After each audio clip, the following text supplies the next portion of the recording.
아침을 시작하는 슬기로운 방법. 오늘 내게 이로운 뉴스. 류영희의 출발 새아침. 노영희의 출발 새아침 3부 문을 엽니다. 3부에서는요. 한 분만 판다 지금 준비되어 있죠. 김현성 시사평론가가 자리를 비워서요. 오늘은 신유진 변호사 그리고 김태현 변호사와 함께 하겠습니다. 대통령의 딸이자 세기의 이혼 소송의 주인공인 노소영 관장에 대해서 이야기를 한번 해보고요. 그 전에 3부의 문을 열어줄 경제 뉴스, 경제 박뉴스 먼저 시작하겠습니다. 알면 대박, 모르면 쪽박. 경제 박뉴스. 복잡하고 어려운 경제 이야기를 쉽고 재밌게 풀어드리는 시간입니다. 알면 대박, 모르면 쪽박, 경제 박뉴스. 참 좋은 경제연구소의 이인철 소장 만나볼 건데요. 소장님 안녕하세요. 네, 안녕하세요. 그 중국이 사실은 저희 생각하기에는 기술이나 이런 거는 한참 미친가 보다 이랬는데 어느새 우리보다 조금 높은 것도 있는 거 아니냐 이런 생각이 들 정도예요. 한국산 배터리를 장착한 전기차 이것도 지금 잘 되고 있다면서요? 그렇습니다. 중국 정부가 2016년 12월부터 한국산 배터리를 장착한 전기차에 대해서는 보조금 지급을 중단해 왔습니다. 자국의 배터리 산업을 보호하기 위해서 노골적으로 기술력이 높은 한국 기업을 이제 차별해 왔던 건데요. 사실 중국에서 팔리는 전기차 가격에서 이 배터리 가격 비중이 워낙 높고요. 또 여기에다가 보조금 비중이 거의 절반입니다. 그러니까 보조금을 받지 못한다라고 하면 중국 시장에서 살아남을 수가 없는 구조인데, 근데 최근에 이제 입장이 바뀐 겁니다. 그러니까 중국 정부가 지난 6일에 발표한 2019년 11차 친환경차 추천 목록에 LG화학과 SK이노베이션이 이제 납품하는 이 전기차, 그러니까 상하이 테슬라의 LG화학이 그리고 베이징 벤츠의 SK이노베이션이 배터리를 납품하고 있는데 이 두 자동차가 보조금 지급 대상에 포함이 된 겁니다. 자, 그러면 왜 4년 만에 이제 한국산 배터리에 대해서 보조금을 지급하느냐? 말씀하신 것처럼 중국 정부가 자신감이 생긴 겁니다. 중국 배터리 기업들의 경쟁력이 어느 정도 좀 올라왔다라고 보고 있는 거고, 반면에 중국이 내수 시장이 좋지 않습니다. 전기차 판매가 이제 올 하반기부터 큰 폭으로 줄어드니까 시장 활성화 차원에서 한국산 배터리도 보조금 지급 대상에 포함시킨 게 아니냐라는 거고요. 또 하나는 이 사실은 뭐 이번 조치가 상징성은 있지만 실효성이 크지 않을 수도 있다라는 의미가 될 수 있는데, 오늘 2021년 앞으로 이제 1년 후면 중국 정부가 중국서 운행하는 신재생 에너지 차에 대한 이 지급하던 보조금 제도를 점점 폐지하기 때문에 네. 같은 입장에서 해도 형식적인 조치이다라는 이제 분석도 나오기 때문에 그 의도를 좀 파악할 필요는 있어 보입니다. 그렇군요. 그런데 그 중국 기업들이 한국의 배터리 부문 전문 인력을 빼가고 있다 이런 얘기도 있던데요.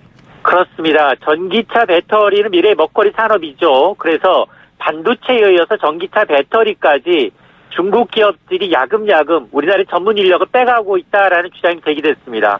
한국무역협회에 따르면 중국 기업들은 한국에서 받는 연봉의 3배에서 4배, 연봉 외에도 뭐 자동차 주겠다, 숙소를 제공하겠다, 이 파격적인 조건을 제시하면서 한국 인력을 집중적으로 빼가고 있는데요. 주로 배터리, 반도체, 항공 분야에 집중되고 있습니다. 이 국내 반도체 업계 핵심 인력을 채용해서 기술과 제조 공정의 노하우를 알아냈죠. 이런 수법을 그대로 배터리 부분에도 이제 반복하고 있다라는 건데요. 무엇보다도 이제 글로벌 배터리 시장, 전기차 배터리 시장이 굉장히 큽니다. 네. 지난해 62조 원대에서 5년 뒤에는 3배가 넘는 196조 원대 시장으로 급성장할 것이다라는 전망이 나오고 있기 때문에 중국은 중국 제조 2025를 추진하면서 이 해외 우수 인재 유치에 적극적으로 나서고 있는데 가장 좋은 타겟이 한국의 인재라는 건데요. 따라서 우리나라도 국내 이제 우수 인력 유출을 막기 위한 이 특단의 대책이 좀 필요해 보이는 상황입니다.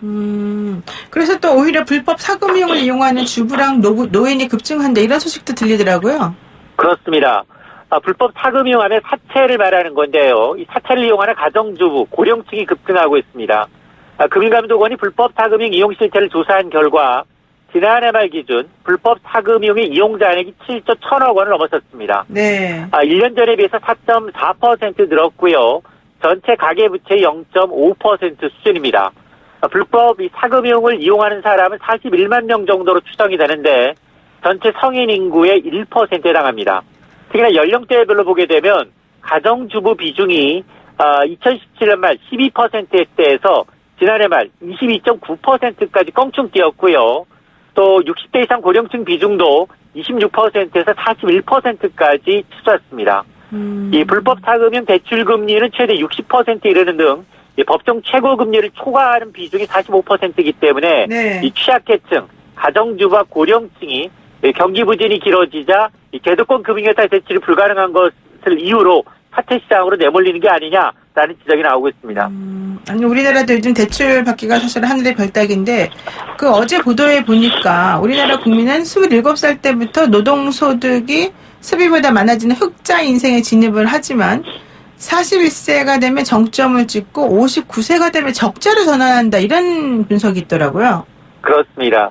이 통계청이 연령대별 경제적 이제 자원의 흐름을 측정한 자료를 발표했는데요. 이것을 국민 이전 개성이라고 합니다. 통계청에 따르면 우리 국민은 27살의 소득이 소비보다 많아지는 흑자 인생으로 전환하고요. 41세의 정점을 이룬 뒤에 59세부터는 다시 적자로 접어드는 것으로 나타났는데요. 소득이 없는 유년기에는 이제 노동 연령층인 부모가 비용을 대고요. 네. 또 노년기에는 공공소비가 늘어나면서 국가가 적자를 메우는 형태입니다. 이게 2016년 기준인데요. 우리나라 국민의 소비가 약 950조 원인데 반해서 노동소득은 약 840조 원에 그쳐서 110조 원의 적자를 기록했다. 그만큼 이 국가의 재정 투입이 절실하다. 점점점 비중이 높아지고 있다라는 의미입니다. 우리가 인구가 고령화되면서 점점 그 은퇴한 이후에 노인 인구들이 많아질 것 같은데 흑자에서 적자로 전환되는 시기가 59세라 그런다면 상당히 심각한 상황이 될 수도 있겠습니다. 그렇습니다. 마음이 안 좋습니다. 어쨌든 오늘 말씀 여기까지 듣겠습니다.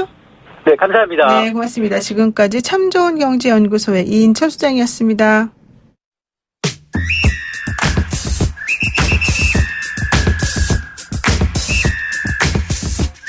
영희와 함께하는 슬기로운 출근길 노영희의 출발새 아침은 청취자 여러분들과 함께 만들어갑니다.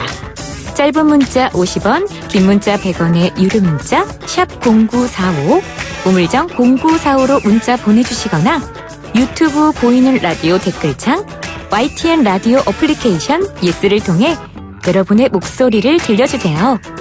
FM 94.5MHz YTN 라디오 노영희의 출발새 아침.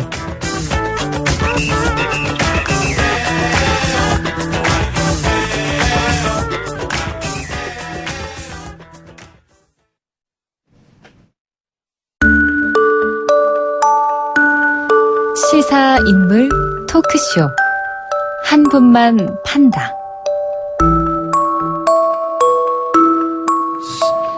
네. 여러분들 지금 오늘 우리 이제 한 분만 판다 시간 왔는데요. 한 명의 인물과 그를 둘러싼 이슈를 끝까지 파보는 시간입니다. 시사인물 토크쇼 한 분만 판다.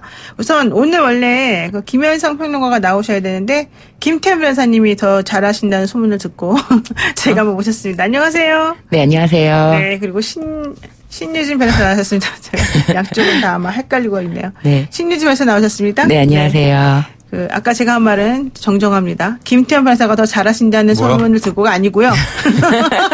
신유진 변호사였습니다. 잘 않겠죠? 네. 잘 제가 않겠죠? 지금 딴 생각하느라고 했어요.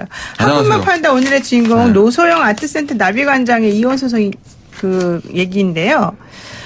저는 이거 진짜 이 방송이 되면은 사실 저에 대해서 이미지가 매우 나빠지겠지만 정말 솔직히 말하면 이 변호사 하고 싶습니다.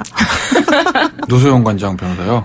노소영 관장 변호사든 최태원 씨 측의 변호사든 알뜰하게 무조건 하고 싶습니다. 제가 봤을 때는 네. 저 처음에 그런 생각 했거든요. 네. 크게 말씀하십시오. 1조 4천억이잖아요. 요구한 게. 요구한 것만. 그 퍼센트지로 하면은 어마어마 1%만 아니, 해도 퍼센테이지가 얼마야. 42.5%라는 건데. 그러니까 성공보수 얘기하는 퍼센테이지는 거잖아요, 어디서 나온 지금. 거예요 도대체. 예? 근데 내가 생각을 해봤더니 이거 성공보수를 어떻게 약정했는지 제가 문제 궁금하지 않아요? 약정했으나 생각했으나 무슨 뭐 승소가액이 몇 프로 이렇게는 안 했을 그렇게는 거야. 아니지, 아마. 당연히 절대. 네. 1%만 해도 얼마인데 이게. 그럼요. 상한선을 그렇기 때문에 줬겠죠. 실제로 남는 게 없을 수도 있다. 아니야. 너무 부러워하지 말자. 이거 그냥 이렇게 또 이런- 방송 열심히 하고 그냥 뭐 이렇게 모르면 그럼 부러워요. 아니에요. 이런 분들은 또 줘요 따로. 있을 수 있겠죠. 네. 안 해보셔서 잘 모르시는 거예요, 김태현 변호사님이. 재벌가 이혼 소송이요? 네. 재벌가 이혼 소송은요, 이렇게 찌끄러게 남는 것들이 또 있어요. 찌끄러게 남는 거? 그건 모르겠네, 제가. 자, 어쨌든, 우리가 이렇게 부적절한 발언을 했습니다. 죄송합니다, 아침부터. 자, 그 노소영 아트센터 나비 관장이요. 그동안에 남편 최태원 SK그룹 회장이 낸 이혼 소송에 대해서 나는 가정을 지키겠다.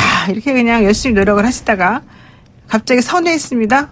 맞소송 하겠다. 근데 애들도 다 컸고 당신이 그렇게 그 여자 사랑한다면 가라. 네. 당신의 행복을 위해서 내가 빌어주겠다. 이건 오기를 부리지 않는다는 것을 이제 일부러 법적으로 표현을 하고 있는 모양인데요. 갑자기 입장을 바꾼 이유, 심경의 변화, 이혼 소송에서 어떻게 유리하게 하기 위해서 한 건지 우선 먼저 심 변호사님. 네. 그 최태원 회장의 행보를 먼저 한번 살펴봐야 될 것 같은데요. 네. 2018년도에 최태원 회장이 친족들에게 20년 전에 마음의 빚을 갚겠다면서 1조 9,600억 원인데 1조 가까운 돈을 증여를 했어요. 마음의 빚을 갚는다. 네, 20년 전 내가 경영권 승계를 할 수 있게 도와준 가족들, 친족들의 덕분이다라고 하면서 20조를 나눠줘요? 아니요, 1조. 1조를 나눠줬습니다. 1조를 증여를 했고요. 그리고 2018년도에 또 그 TNC 재단이라는 거를 설립해서 네. 그 이제 김희영 씨, 그 내연녀로 알려진 김희영 씨와 함께 그 공동 설립을 하면서 20억을 또 투자를 했어요. 그러니까 전혀 사실은 가정을 지키겠다라는 취지인 경우에는 그 최태원 회장의 재산 처분 행위에 대해서 아무런 제동을 걸 수가 없잖아요. 그렇죠. 그렇기 때문에 지금 시점에서는 최소한 재산 분할에 대해서 뭐 얘기를 하려면은 적절한 시점이 아닌가 싶은 생각이 들어요. 그렇군요. 김태현 변호사님 어때요? 왜 했냐고요? 뭐 본인이 알지 내가 어떻게 알겠어요? 김태현 변호사님은 이혼 소송 많이 해요? 하죠.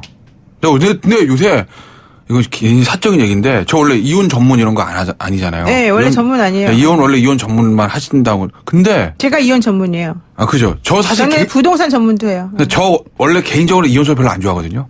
왜냐면 그게 좀 저도 그렇죠. 그죠. 그런 게 있잖아 왜. 예? 근데 왜 요새 제가 가지고 있는 사건들의 비중 중에서 이혼 소송도 꽤 있어. 그러니까 보니까 사람들이 이혼을 진짜 많이 하는 거예요. 그래서 나는 이혼 소송 전문이 아닌데 나한테까지 이혼 소송 의뢰가 들어올 정도면 주변에서 진짜 많이 하는구나. 네, 근데 저는 개인적으로 이렇게 뭐 이렇게 선호하진 않아. 왜냐면 그게 있잖아 그게. 너무 힘들죠. 그러니까 좀 법리적으로 힘든다는 거다 정신적으로 피폐해지는 게 좀 있어서. 정신적으로 너무 힘들죠 사실은. 뭐 어찌됐건 간에. 자, 그래서 어쨌든 본인은 이혼 소송 잘 못한다는 게 요점이에요? 야, 근데 되게 말을 이렇게 해석하시는 게 선거 나가셔야 될 것 같아. 왜냐면 이제 그 배지들이 그런 거 있잖아요. 막 자기 얘기 안 듣고 이제 예전에 우리 이렇게 남의 얘기 들으면은 그거 막 재가공해가지고 팍 릴리스하는 이 능력 대단하신데? 네. 일단 못한다는 거잖아. 자기는 이혼 잘 못한다. 나한테 오지 마라. 심유진한테 보내라. 야, 대단하시다. 내지는 노영이가 낫다. 뭐 여기서 영업을 하시나? 네? 자, 그런데 노소영 관장이 이혼을 안 하겠다고 버티다가 이제 하는 쪽으로 가는 거는 내가 봤을 때는 한번 당해봐라 이거 같은데요. 왜냐하면 실제 이혼을 안 하게 되면은 재산은 그대로 남겠지만 현실적으로 모든 의사결정은 또 남편 이름으로 됐으니까 할 그렇죠. 것이고 네. 또 지금 현재 최태원 씨가 그 내연녀라고 불리는 그 여성과 관계를 가지면서 집에 안 들어오고 있는 상황이잖아요. 네. 그럼 뭐 하려고 이 노소영 관장이 계속 그 빈집을 지키면서 외로워하겠습니까? 나이도 젊은데. 네. 나 같으면은 그래? 너 한번 당해봐라. 네가 이걸 모르고 시작하진 않았겠지? 그래? 나 같으면 사실 42%가 아니야. 나 같으면 80% 일단 청구해. 물론 인지대 때문에 그러겠지만, 솔직히 말해서 이건 말이 안 되죠. 보시면요. 솔직히 말해서 잘 모르겠으나, 노소영 관장이 먹고 살 게 없겠습니까? 그럼요. 그렇잖아요. 맞겠죠. 본인도 아티스트 나비 관장에 본인 남편이래. 아버지 대통령이었습니다. 그 당시에. 근데 또 추징당하고 막 그랬잖아요. 네, 집은 그죠. 돈이 없겠지. 네, 뭐 어찌됐건 간에 그걸 뭐 제가 어떻게 알아요. 그런데 상당 부분 많이 냈어요. 근데 어찌됐건 뭐 노태우 대통령 전 대통령 많이 냈죠. 전두환 전 대통령 많이 안 냈고 좀 주당은 좀 달라요. 확실히. 노태우 전 대통령 좀 냈죠. 네, 뭐 반성하지 않고 이런 게. 그 장난도 계속 반성하잖아요. 네, 반성하고. 네. 노씨 일가랑 좀 관련이 있어요? 노씨 일가입니다. 아, 그렇구나. 제가 노씨라는 거. 어쩐지 평소 성향과 다른 얘기들 해가지고 너 왜 그러나 했어. 아니, 어쨌든 성향하고 무관하게 자, 그분이 근데 잘하고 있어요. 보시면은 이게 우리가 이제 일반인들의 관점에서 좀 다른 관점에서 봐야 돼요. 왜냐면 먹고 살기 있까 없냐를 떠나서 약간 추정이 이건 뭐 뇌피셜일 수 있는 뇌피셜이죠. 노소영 관장 입장에서 보면 SK의 경영권에 항배가 달려 있는 거예요. 이건 냉정하게 최태원 회장 입장에서 다 똑같은 자식입니다. 상속 지분도 똑같고 지금 뭐 노소영 관장 입장에서 보면 아이가 셋이잖아요. 그죠? 근데 지금 뭐 이름 공개됐어요. 내연녀 이름 얘기해도 되죠. 이미 다 본인이 하지 마세요. 하지 마요. 하지 마세요. 본인들이 공개한 어제 그래도 김모 하지 씨 마세요. 하지 뭐뭐 마요. 씨라고 하세요. 잡혀가나? 어쨌든 김모 씨 사이에 지금 자녀가 있잖아요. 네. 그럼 총 4자녀예요. 되게 예쁘게 생겼어요. 예, 그래요? 예, 네. 보셨어요? 예. 네, 사진은 사진도 봤죠. 사진. 있잖아요. 근데 네. 이 4자녀들의 상속 지분 똑같습니다. 최태원 회장 입장에서 보면. 근데 그죠? 상속 얘기는 할 수가 없는 게 지금 살아있어요. 아이, 그러니까 그리고 언젠가- 재산을 계속 처분하고 있어요. 그러니까 재산이 얼마나 처분된다 하더라도 결국 물론 최태원 회장 지금 그 얘기는 해요. 무슨 뭐 경영권은 아이들한테 남겨지지 않겠다. 그러니까 언젠가는 뭐 다 처분해서 한 주가 남더라도 내 자녀가 나눠 가질 거 아니겠습니까? 그죠? 그래서 네? 상속 그거는 얘기는 시기상조다. 경영 판단에 아이, 저는 그렇게 보지 의해서 않아요. 없어지는 네. 거냐, 사행의 의사를 없애는 거냐, 이게 딱 그러니까요. 그러니까 달라지죠. 언젠가는 언젠가는 경영권의 문제가 될 건데 네. 어찌됐건 간에 공식적으로 지금 그 전에 노소영 관장은 이혼을 통해서라도 본인 지분을 확보해 놓고 싶었을 거다. 그래야 그걸 가지고 다시 본인이 사후에라든지 뭐 증여를 통해 가지고 자기 세 자녀한테 다시 지분 상속이 가능하거든요. 그래서 어쨌든 자기 세 자녀 중에 누구 하나한테 좀 지분 구조를 높여줘야 그래야 향후에 있을 수도 있을 일종의 배다른 형제들이잖아요. 배다른 형제들과의 지분 싸움에서 네. 우위를 점할 수 있다는 판단 저는 했을 거라고 봐요. 사건이 이렇게 되면 어떻게 되냐면요. 배다른 형제 한 명이 생기고 이쪽 형제가 3명이 있으면요. 일단 엄마들은 내 자식들의 지분을 지켜주려는 당연하죠. 마음이 엄청나게 강해지잖아요. 근데 남편 이름으로 가 있으면 그 남편도 물론 내 자식들에 대해서 어느 정도 n분의 1로 나눠줄 수 있겠지만 언제든지 빼서 뭔가 뒤로 다른 방식으로 해놓을 거라는 생각이 있어요. 그렇다면 일단 내 건 먼저 확보해놓고 내 거는 내 자식한테만 주겠다. 이 생각을 할 수밖에 없죠. 저는 여기서 좀 법적으로 한 가지만 따져보고 싶은 게 우리 세 명 다 법조이니까 이 노소영 관장이 이 부부 재산에 대한 분할이지 그 자녀들을 염두에 두지 않고 사실은 법정에서는 자녀들에 대한 염두 상속 뭐 미래의 상속 이런 가치를 염두에 두지 않고 이제 재산 분할하지 않습니까? 애들 크니까. 근데 예, 재산 분할할 때 이 노소영 관장이 청구한 1조 4천억 원이 과연 큰 금액인지가 문제인데 저는 이미 2017년도에 이혼 소송을 제기한 상태에서 자신의 재산을 1조 가까이를 처분하고 그리고 계속 처분할 수 있는 의사를 밝히고 있는 상황에서 1조 4천억을 청구했다는 건 너무 현실적인 딱 받을 수 있는 금액을 청구하지 않나 싶어요. 저는. 맞아요. 그래서 지금 이게 42.3%인가를 지금 네. 청구한 건데 그게 좀 특이하다는 거예요. 일반적으로 30년 산 사람들은 그냥 5대5 청구 그렇죠. 보통 그렇게 하거든요. 우리가 이걸 갖다가 42%, 41% 이렇게 나눠서 청구하지는 않잖아요. 근데 42.3%라고 명확히 나눠서 청구한 거는 나름대로 이 노소영 관장이 결혼에 하면서 재산을 형성하고 유지하는 데 관여하는 그 비율이 좀 다른 이혼 사건하고는 특수하게 다르다라는 것 때문이겠죠. 그게 뭔지 아세요? 뭐요? 그러니까 지분 형성 과정 내조. 때문에 그런 걸 거야 아마. 그냥 단순히 네? 내조가 아니죠. 지분 형성 그거는 과정 때문에 그럴 단순히 건데. 청와대를 뒤에 이제 뭐 밥 해 먹고 뭐 빨래하고 옷 갈아입고 이게 중요한 게 아니라 노소영이 당시에 대통령의 딸이었다라고 하는 것 때문에 이 최태원 회장이 기본적으로 이 치부를 하게 된 근간이 됐다는 거. 그거를 지금 산술적으로 계산하는 게 40.3%거든요. 근데- 제가 그 변호사한테 물어보고 싶어요. 네가 말하는 40.3%라고 하는 것이 정말 제대로 된 계산 시계에 의해서 나온 거냐. 이걸 좀 알려달라. 어차피 뭐 50% 청구가 40.3% 청구가 다 인용한 될 건데 뭔 상관이요? 땡정하게. 근데 이게 아이, 그 굉장히 모르죠. 저는 아이, 현실적이라고 제가 봤을 봐요. 왜냐하면 20년 전 마음의 빚도 1조인데 아니 30년간 산 그 아내에게 1조 4천 못 줍니까? 아이, 줘야 그거는- 됩니다. 이 정도는. 그거는 당연히 줘야죠. 네. 야, 그거 20년 대단하시네. 전 마음의 빚이 예? 친족들에게 아이. 보통 친족들에게 20년 전 마음의 빚을 줬다고 1조를 내놓는 사람이 없어요. 아이, 무슨 이게 네. 무슨 일반인 데려다 놓고 미국처럼 배신 문제 판도하는 거 아니고 20년 전 마음의 빚을 네가 1조 줬으니까 30년 전 부인한테 1조 4천을 본인이 주고 싶으면 주는 건데.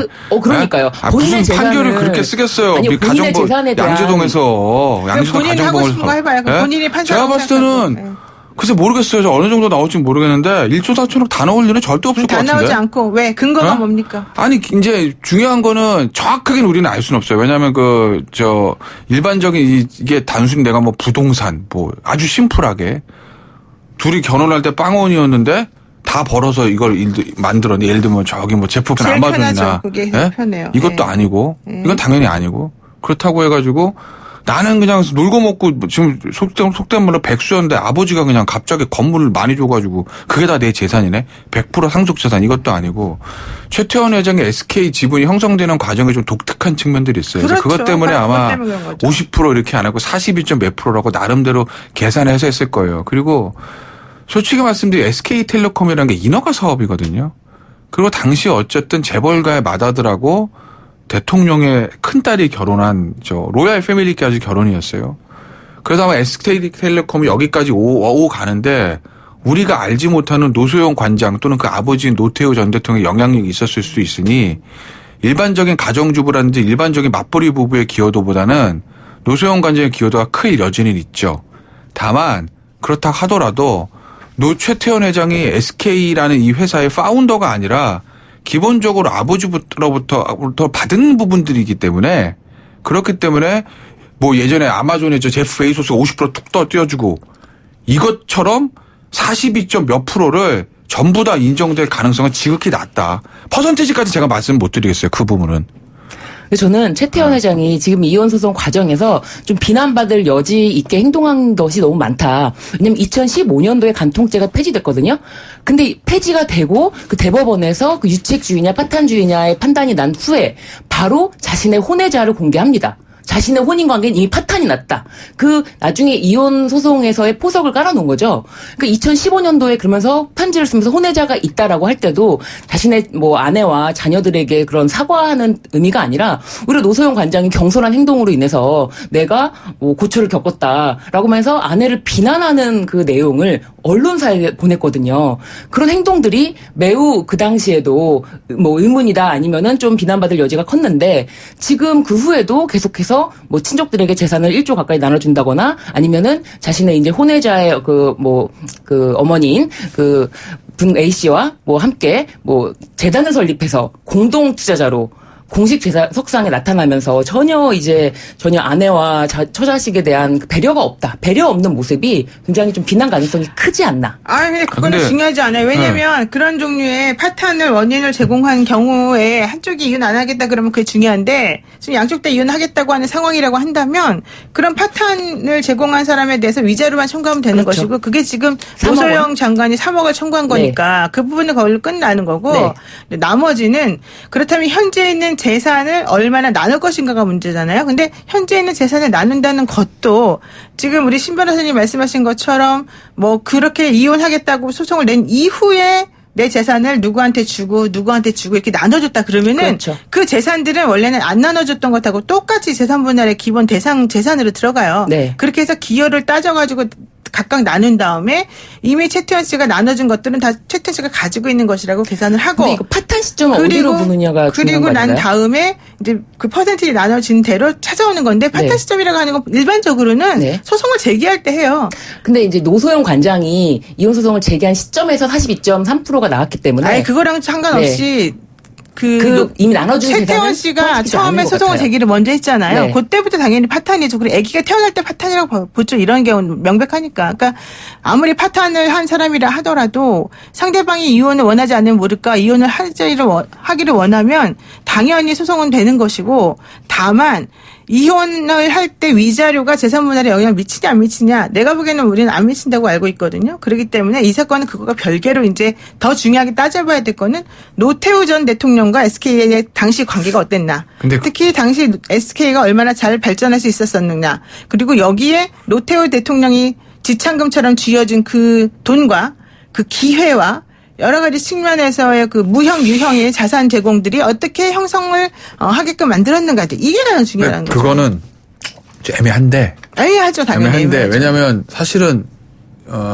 SK텔레콤이 인허가 사업이잖아요. 정부에서. 근데 91년도인가 기록에 따르면 91년도인가 SK텔레콤 그거를 하려고 그랬다는 거예요. 그래서 받았어요. 91년도 대통령 누구죠? 노태우 대통령입니다. 대선은 92년 12월에 있었어요. 근데 당시에 SK 쪽, 선경이죠. 선경 쪽에서 한국이동통신, 요거 이제 인허가 사업을 받았는데, 이동통신 사업 진출하는 거야. 그거에, 야, 대통령 사위 아니야? 이거 특혜 아니야? 대통령 사돈개혁. 그래가지고 반납을 했다는 거예요. 반납을 하고, 공식적으로는 그래요. 반납을 YS 때 다시 받은 거예요. 그렇죠. 요 겉으로만 놓고 보면 야 우리 YS한테 받았잖아. 무슨 뭐 노 씨가 뭐를 해 우리한테 이렇게 얘기할 여지는 있죠. 근데 다만 제가 이제 이 부분에 대해서 왜 기록에 의하면이라고 말씀을 드리냐면 겉톡의 기록은 그렇지만 속내는 다른 얘기가 있을 수도 있다. 그럼 우리가 알 수는 없는 거예요. 그래서 네. 아마 노소영 관장이 그런 얘기들을 할지 안 할지 모르겠어요. 근데 아마 이게 이제 굉장히 애매한 건데 네. 이 단순히 이제 법적인 문제가 아니라 이제 정무적인 판단도 해야 될 거예요. 특히 이제 최태원 회장 쪽에서는. 그렇죠. 만약에 당시에 노태우 대통령과 아버지인 최종현 회장 또 사위인 최 회장 간에 뭔가 모종의 거래가 있었다라고 하면 노소영 관장은 본인의 기여도를 얘기하고 실질적으로 이게 단순 상속 재산이 아니라 당시 뭐 대한텔레콤 뭐 여러 가지 얘기가 있었잖아요. 그렇죠. 실제로 우리가 결혼한 이후에 형성된 재산이다라는 걸 말하기 위해서 모든 얘기를 다 깔 수도 있다. 왜? 노 관장은 잃을 게 없거든요. 근데 그런 얘기가 다 나오면 최태원 회장은 좀 타격을 받을 수도 있어요. 물론 법리적인 타격은 안 받죠. 까놓고 여기서 당시에 무슨 뭐 정치자금에 불법 거래가 있었다. 그런다 하더라도 공소시효 다 지났습니다.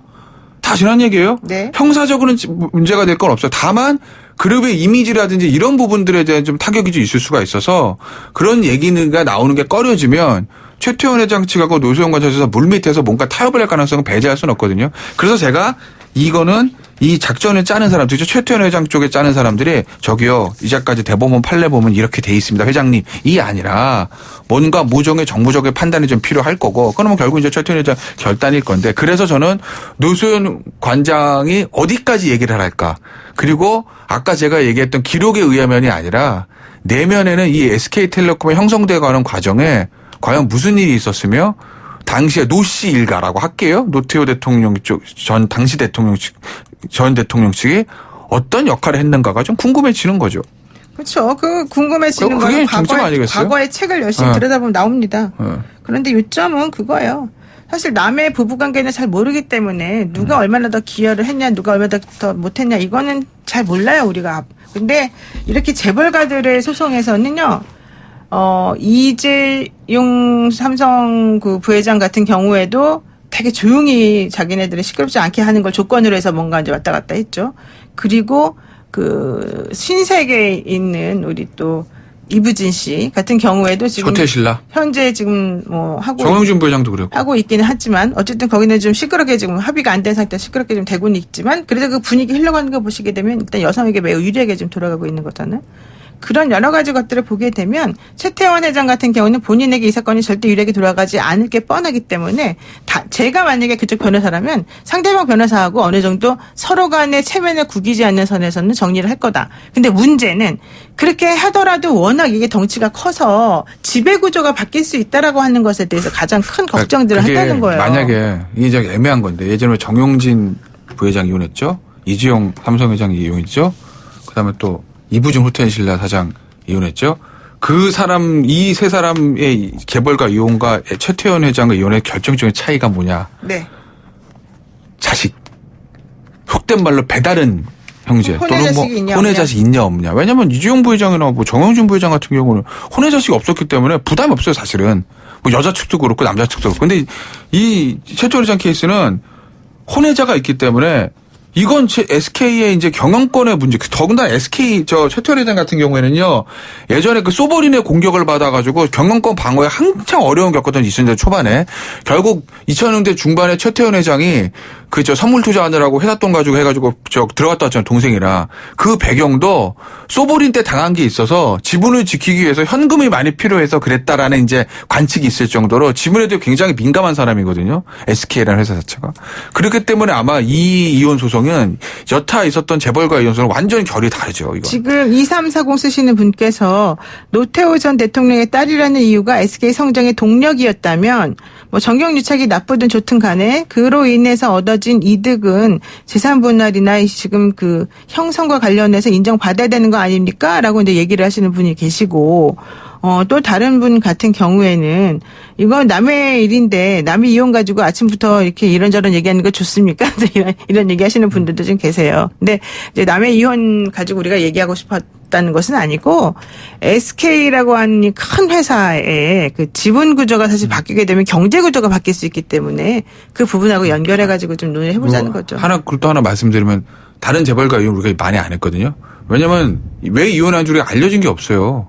근데 이 케이스는 성격차. 어쨌든 육책 배우자인 최태원 회장이 공개했어요. 본인이 다 공개했어. 그렇죠. 오픈된 사실이에요. 그렇죠. 그러니까 사실 우리가 이 얘기를 한다 하더라도 뭐 사생활인데 뭐 이렇게 하냐는 그거는 사실 좀 비난은 좀 받을 이유는 없다. 그렇죠. 그죠?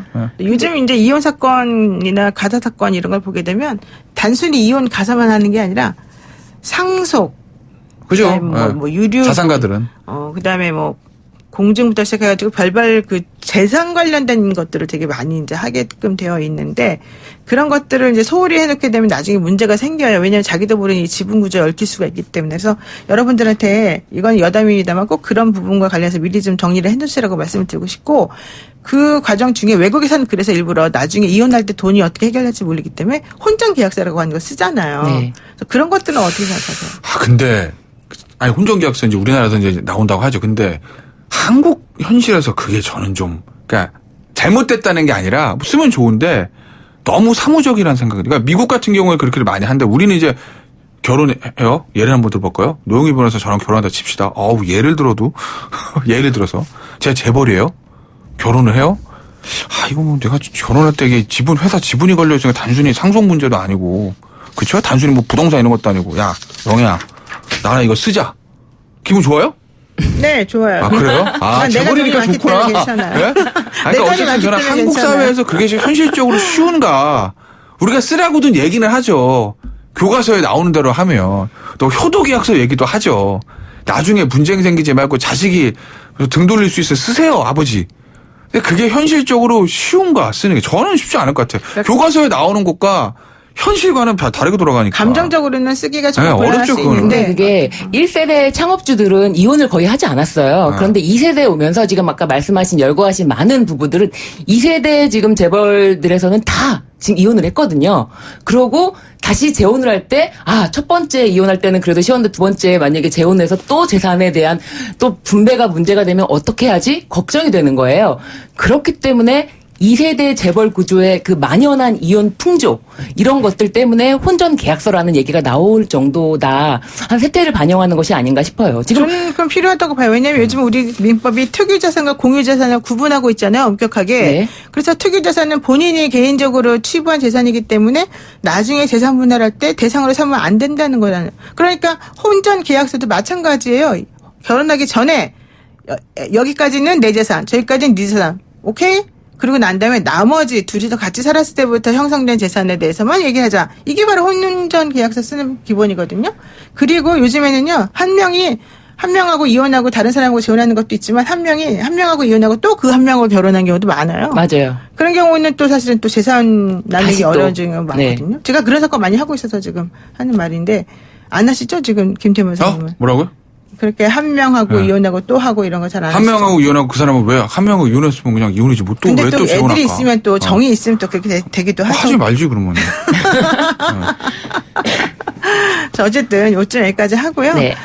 지금 768 하시는 분께서 법무장관 지명으로 이제 김태현 변호사 차기 법무장관 기대합니다. 이런 얘기 왜 보내셨을까 이해가 안 가네요. 김태현 변호사님 팬이 있어요. 그런가 봐요. 청문회 통과를 못 한다니까요. 네, 486 저는 주시는 누구누구와 분께서 다릅니다. 저는 솔직해요. 저도 빨리 결혼해서 이혼 소송을 노변과 신변에게 의뢰하겠습니다. 이런 빨리 분이 결혼해서 있었는데 이혼 소송을 하시는 요점은 중요한 게 유책 배우자가 아닌 분이 일단 이혼을 원했기 때문에 이 소송의 이혼은 될 것이다. 두 네. 번째. 그렇다면은 재산 분할이라고 하는 것을 해야 되는데 재산 분할은 이 사건은 되게 얽혀 있다. 그러면 최태원 회장이 처음에 이혼 소송을 제기할 때 그걸 몰랐을까? 아니라는 거죠. 당연히 알면서 혹시라도 상대방이 나한테 그걸 요구하지 않을 거라고 생각해서 했을까? 아니면 당연히 요구하면서 미리미리 뭔가 좀 정리를 다 해놓고 경영상 판단이나 경영상 판단으로 인한 실수, 실손해 이런 것들을 먼저 좀 잘 해놓고 나서 나 돈 없으니까 이만큼만 나눕시다라고 했을까? 저는 그게 궁금하다는 거죠. 그래서 뭐 경영 지배 구조가 바뀌지 않는다는 얘기가 어차피 정말 원하는 만큼 다 나눠준다고 해도 그 아까 말씀드렸던 이미 친족들에게 나눠줬던 주식이 다 우호 주식이기 때문에 절대 경영권 방어에 문제 없다 이런 얘기가 있죠. 근데 이제 최 씨가 경영권 방어는 문제는 없어요. 어차피 네. 다 최 씨니까. 네, 근데 알겠습니다. 노수용 관장이랑 그 김모 씨 입장에서 보면 네. 엄마가 누구냐, 외척이 누구냐는 거는 네. 어마어마한 문제거든요. 네, 여기까지 듣겠습니다. 두 분 감사합니다. 네, 고맙습니다. 네, 감사합니다. 지금까지 김태현 신의진 변호사였습니다. 노영의 출발새 아침 이어지는 4부에서는요. 최근 한국을 방문해서 내한 공연을 가진 세계적인 락그룹 U2에 대해서 이야기를 나눠봅니다. 평화와 인권, 반전 등 사회적 목소리를 높였던 이 그룹의 영향력 그리고 그 의미가 어느 정도이길래 문재인 대통령과 만남을 가질 수 있었을까요? 팝 칼럼니스트 임진모 씨 연결해서 알아보겠습니다. 잠시 후 4부에서 뵐게요. 친절한 시사, 시원한 통찰, 노영희의 출발 새 아침, 슬기로운 인터뷰.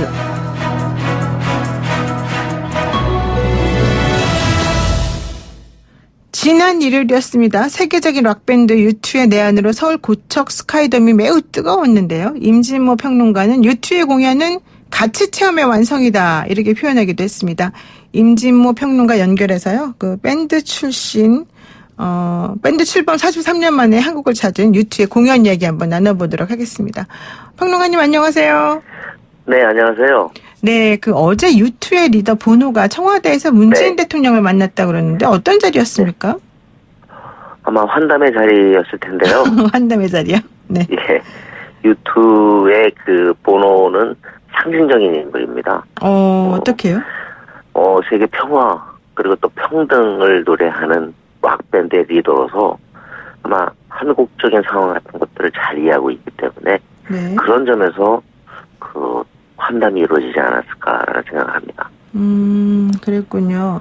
그러면은 그 이번 공연에서 U2는 남북의 평화를 기원한다 이런 메시지를 지금 전하기도 한 거잖아요? 네. 네, 현장에서 그런 그 남과 북의 평화를 기원한다는 메시지가 그 공연 중에 소개가 됐고요. 네.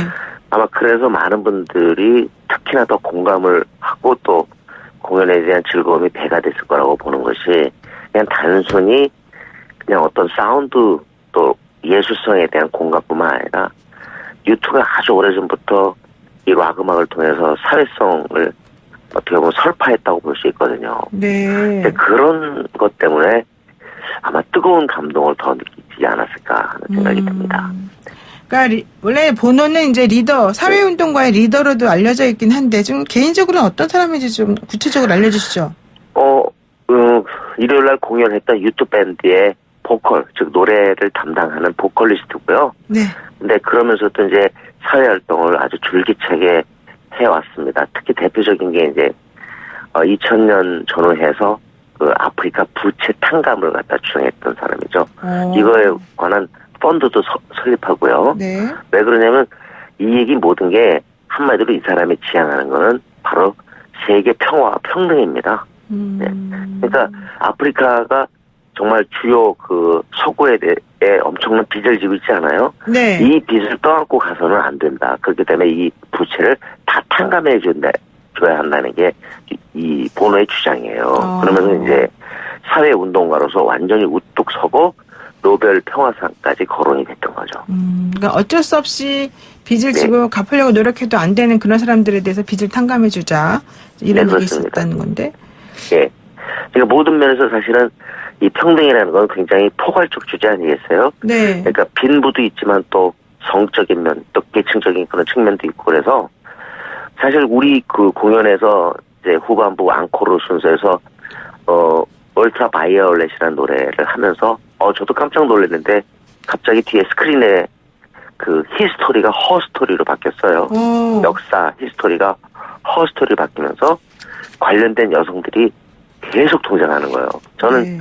갑자기 해녀가 등장했고 그리고 또 퍼스트 레이디 우리 김정수 여사도 등장을 했습니다만 서지영 검사도 등장을 하고 네. 네, 이순영 선생 범죄 심리학자 네. 그리고 또 얼마 전에 세상을 떠난 우리 연예인이죠 썰리도 그 등장하는 거예요. 결국 이 얘기가 그런 뭐냐면 이건 이제 바로 성적인 면에서 여성 이 평등을 얘기하는 거거든요. 네. 본인이 현장에서 그런 얘기를 했어요. 모두가 평등해질 때까지 누구나 평등하지 않다 하는 그런 개념. 이게 유튜의 아주 오랜 그 뭐랄까요. 사실상 지향이라고 할 수 있거든요. 네네, 지향점. 네네. 네. 네네.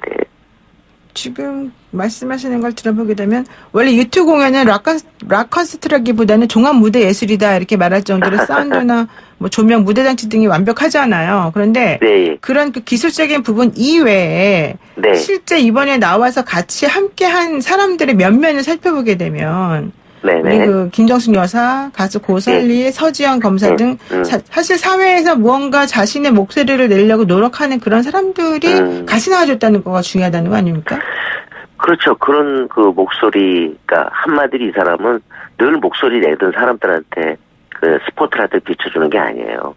그동안 목소리를 내왔으나 전혀 비춰지지 않은 사람들, 소외된 사람들. 바로 그런 얘기를 하는데 평등은 소외계층을 바라보면서 우리가 공감할 수 있는 거 아닌가요? 네. 그죠? 그런 점에서 유튜브가 그런 부분을 노력을 해왔다는 거고 가장 중요한 건 이 한마디예요. 어제도 그 대통령 환담에서 그 얘기를 했습니다만은 어떤 사운드를 내느냐도 중요하지만 네. 어떤 정신으로 노래를 만드느냐가 중요하다. 이거에 바로. 그러니까 유튜브가 그 다른 락 밴드보다 오랜 역사 속에서 돋보였던 거는 단지 진짜 이 유튜브 소리가 되게 크거든요. 네. 사운드 덩치가 있어요. 네. 그것 때문에 젊은 사람들이 좋아하지만 동시에 그 음악에는 아주 강렬한 메시지가 들어있거든요. 그래서 락 음악이 갖고 있는 예술성과 사회성의 완벽한 조화다. 이런 얘기를 듣는 겁니다. 그렇군요. 그러면 이제 이들이 그 무대에 나서서 네. 소외받는 여성들이나 이제 그 세계 그 여성 운동이 지향해야 될 점들에 대해서 어느 정도 네. 방향성을 제시해 줬다면 이때 네. 어떤 노래 같은 것들도 좀 같이 나와서 우리들에게 좀 전달하는 게 있었을까요? 당연하죠. 예를 들자면 조금 전에 얘기했던 그것도 울트라 바이올렛이라는 노래가 나오면서 함께 스크린에 비춰졌던 거예요. 그것처럼 유튜브는 아주 오래전부터 거의 뭐 세계에 알려진 썬데이 블라디 썬데이 이것도 네. 또 어제 그 헌남 자리에서 그 공목이 나왔습니다만 썬데이 블라디 썬데이가 피해 젖은 일요일 아니에요? 네, 그죠? 그렇죠. 이 노래로 세계적인 스타덤에 오르게 돼요. 근데 이게 아일랜드 분단과 아일랜드의 내란 같은 거를 다룬 그런 노래인데 이때부터 그 유튜브가 주목을 받았던 이유는 이 팀은 사운드도 잘 내지만 명백한 어떤 정치사회적 지향을 갖고 있다. 근데 그걸 한마디로 표현하면 그게 바로 뭐냐면 세계 평화와 그리고 평등이에요. 근데 그 썬데이 블러디 썬데이라고 하면 사실 조금 듣기만 하면 조금 뭔가 무서워 보이긴 하는데 지금 나가는 네네. 노래가 맞죠? 맞습니다. 한번 들어볼까요?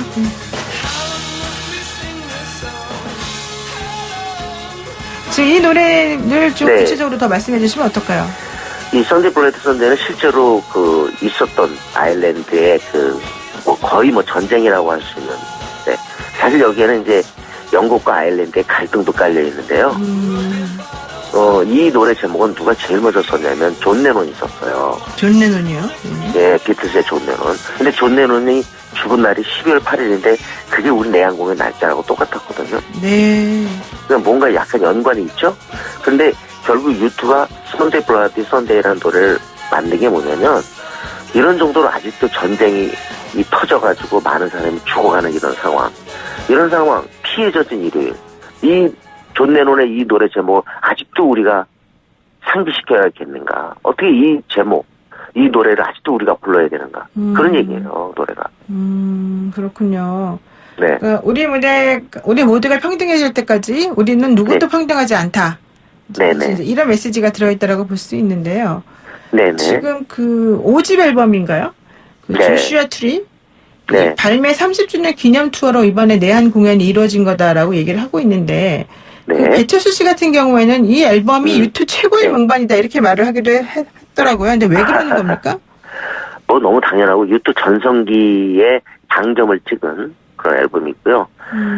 여기에 있는 With or Without You나 I Still Haven't Found What I'm Looking For 같은 노래가 전미 차트 정상에 올랐어요. 네. 그러니까 대중적인 면에서도 최고였고 사운드 면에서도 최고였고 또 아까 말씀드린 것처럼 세계 평화와 평등이라는 이걸 다른 말로 한다면 또 우리 입장에서 볼 땐 구원의 메시지겠죠. 그죠? 구원. 네. 그런 것들이 총망라되어 있는 아주 빼어난 걸작 앨범입니다. 그렇기 때문에 항상 우리가 유투를 얘기할 때 제 첫 손에 꼽는 그런 명반이 1987년에 나온 바로 이 조슈아 트리입니다. 그래서 공연에서도 조슈아 트리가 그 여호와수와 나무라고 LA 그 사막 그 로스앤젤레스 그 올라가면서 사막이 쫙 있는 그런 건데 그걸 갖다가 딱 형상화해가지고 공연 거의 시작부터 끝까지 그것과 함께 이루어졌어요. 이 조슈아 트리가 1987년에 나왔으니까 네. 2017년에 사실 30주년을 맞았는데 이게 앙코르가 된 겁니다. 네. 그렇군요. 그러면은 이 멤버들이 사실 80년도에 데뷔했다라고 얘기를 들었는데 네네. 40년이 지난 지금까지도 멤버 교체가 한 번도 없었다. 근데 락밴드가 그런 경우도 있습니까? 그럼요. 그런 경우가 있죠. 그런 경우가 있는데 사실 공식적인 데뷔는 78년이고 네. 우리한테 이름이 알려진 건 80년대 초반 들어서였는데 사실 저도 82, 3년 때 처음 유투를 알았던 기억이 있어요. 근데 그때부터 지금까지 그 4명의 라인업 보노, 그다음에 디 에지, 아담 클레이튼, 레리 물린 주니어 이 4사람이 지금까지도 똑같이 활동하고 있어요. 물론 그렇다고 해서 멤버들과 4분이 없었던 건 아니에요. 그러겠죠. 하지만 이런 그 라인업 자체를 유지하고 있다는 것도 상당히 모범적인 그런 사례라고 볼 수 있죠. 저는 이거 얘기 꼭 하고 싶은데 그 노래 U2의 그 원이라는 곡이 있지 않습니까? 예. 이게 이제 지난달 진행되었던 2019 국민과의 대화에서 문 대통령이 그렇습니다. 퇴장할 때 배경음악으로 나온 거란 말이에요. 네네. 근데 이 U2 리더 보노가 이 노벨 평화상 후보로 3번이나 오를 때 이 노래도 사실은 좀 기여를 한 거죠. 당연하죠. 이게 어떻게 보면 U2의 그 아까 제가 말씀 지향점을 상징하는 곡이라고 하시는데요. 한번 들어볼까요? 네. 네네. Do you feel the same? Will it make it easier on you? 네, 그런데 이 노래가 왜 노벨 평화상 후보까지 오르게 되는 명곡인가요? 원이라는 노래 자체가 제목이 하나잖아요. 근데 우리가 갈라져 있는 세상 또 싸우고 있는 세상에서 정말 필요한 건 하나 되는 세상 아닌가요? 그게 원러브예요. 그래서 모든 하나의 우리 삶이 궁극적으로 향할 수 있는 거는 바로 모두가 하나 될 때까지라고 할 수 있지 않겠습니까? 네. 바로 그런 메시지를 응축하고 있기 때문에 그리고 또 이 노래가 또 사실상 크게 히트했고요. 네. 그래서 항상 유투가 공연할 때마다 이 곡을 마지막 곡으로 하려고 있죠. 우리나라뿐만 아니라 어떤 공연에서도 항상 이 노래를 마지막으로 합니다. 그렇군요. 그러니까 저항과 인권을 다룬 사회 비판적인 내용이 이제 거기에 담겨져 그렇습니다. 있고 네. 그런 것들이 또 대중성까지 같이 갖고 있기 때문이다. 이렇게 볼 수 있는 건데. 제가 하고 싶은 말 하나 좀 더 하면요. 네. 유투가 사실 코엔이나 비틀스나 아바 같이 그런 팀들은 굉장히 한국에서 유명하죠. 그렇죠. 상대적으로 유투는 이름이 덜 알려져 있는데 그럼에도 불구하고 이 공연 파장이 이렇게 큰 이유는 어떻게 보면 그래요. 단지 음악은 아름답기 때문에 뿐만 아니라 음악은 우리들의 생각을 전한다. 전 늘 그런 얘기를 합니다. 음악은 시대의 반영이다. 결국 메시지를 통해서 이런 것도 이루어지는데 유투가 가장 높이 평가받는 이유는 단지 그냥 좋은 노래를 만들어서가 아니라 거기에 좋은 메시지를 갖다가 심고 있기 때문에 진짜 그리고 이 왜곡된 세상에 올바른 소리를 해주고 있기 때문에 많은 사람들이 주목하는 겁니다. 네, 그렇군요. 네. 그리고요, 마지막으로 저항과 인권을 다룬 사회 비판적인 내용을 결국 곡에 많이 담았다. 그리고 그거를 우리들에게 잘 알려주고 있다. 이게 바로 유투의 특징인 것으로 지금 보여지는데요. 네. 윤지모 선생님께서는 네. 웨스트라이프? 데미안 네네. 라이스? 네네. 이런 스타 뮤지션들이 사실은 이제 아일랜드계로서 좋은 뮤지션을 많이 만들어내는 것에 대해서 네. 좀 어떻게 보십니까? 왜 특별히 이거를 제가 뭐라고 설명하기는 그렇긴 하지만 얼핏 생각하기엔 그래요. 우선 아일랜드는 영국 근처에 있어요. 그럼에도 불구하고 영국하고 작용과 반작용의 관계가 있죠. 이 얘기는 뭐냐면 어쨌든 분단 국가입니다. 분단 국가이기 때문에 유투가 바로 그런 지향을 그런 메시지를 갖다가 뿜어내는 것이라고 네. 저는 생각을 하고요. 네.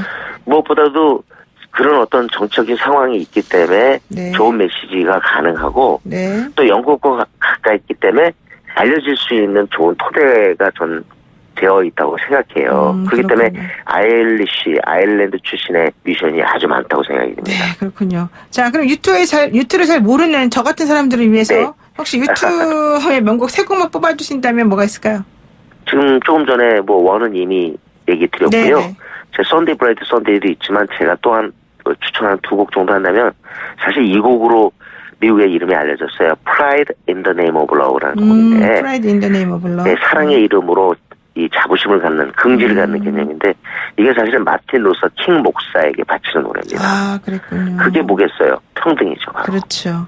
네, 알겠습니다. 네. 네네. 오늘 말씀 여기까지 듣겠습니다. 고맙습니다. 네, 감사합니다. 네, 지금까지 임진모 음악평론가였습니다.